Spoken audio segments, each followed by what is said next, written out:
Hello दोस्तों, आज चैत की सप्तमी है और पहली सप्तमी है चैत की। और मैं भी आज उपवास हूँ, इसीलिए आज एक सोहर गीत गाने जा रही हूँ। शीतला माता के ऊपर का है और छोटा सा है, प्यारा सा। आप सबको अच्छा लगे तो कमेंट में ज़रूर बताना।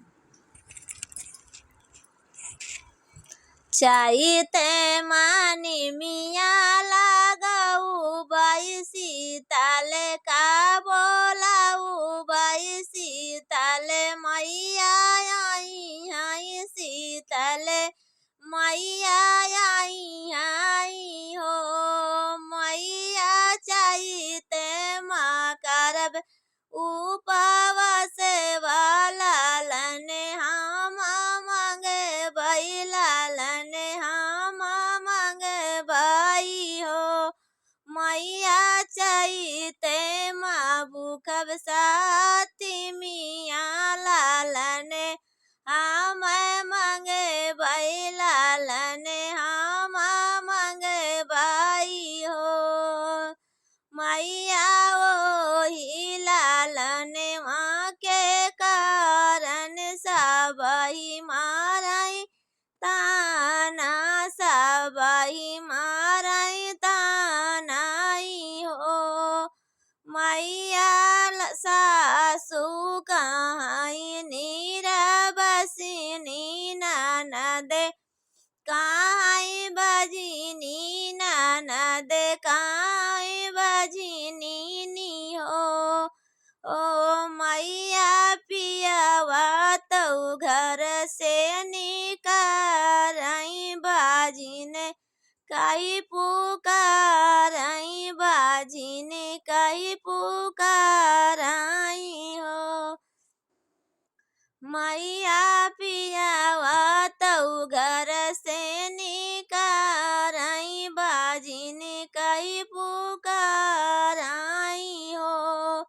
मैया ठाड़ी गंगा जी के घाटवा जाओ तिरिया जयकारई तिरिया जयकारई हो मैया जाऊ तू देबू ना लालने माँ गंगा माँ डूबी मारे भाई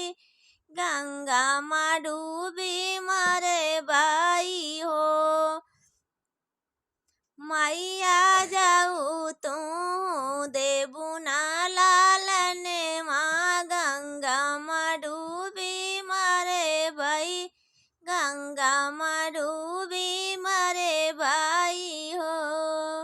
इतनी बचन कहाँ तिरिया तो गंगा से आवाज आवई गंगा से आवाज आवई हो बेटी जाऊ तू गंगा डूबी मारे भूपाप हम लगी हैं पाप हम लगी हैं हो बेटी जायू नाया अपने ससुर वाला लने तू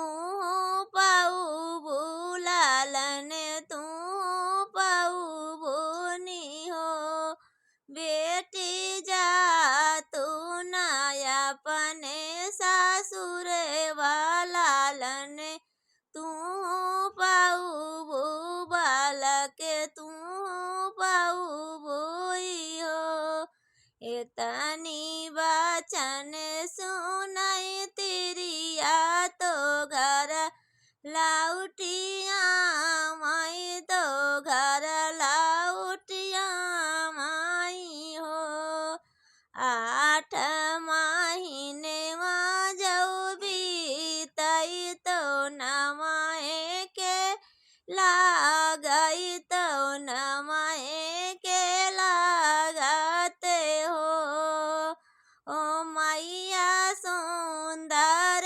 जन में लालने माया गने हुआ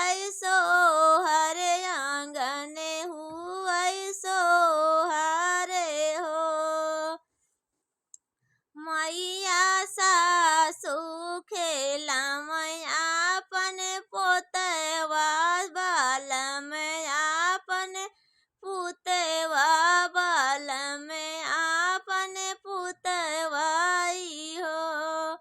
ओ मैया ननदी ले मैया गोदिया माले ले भाती जेवाना नदी या जौना चाइना नदिया जौना चाई हो। मैया गोदिया माले ले भाती जेवाना नदिया जो नाचाई हो।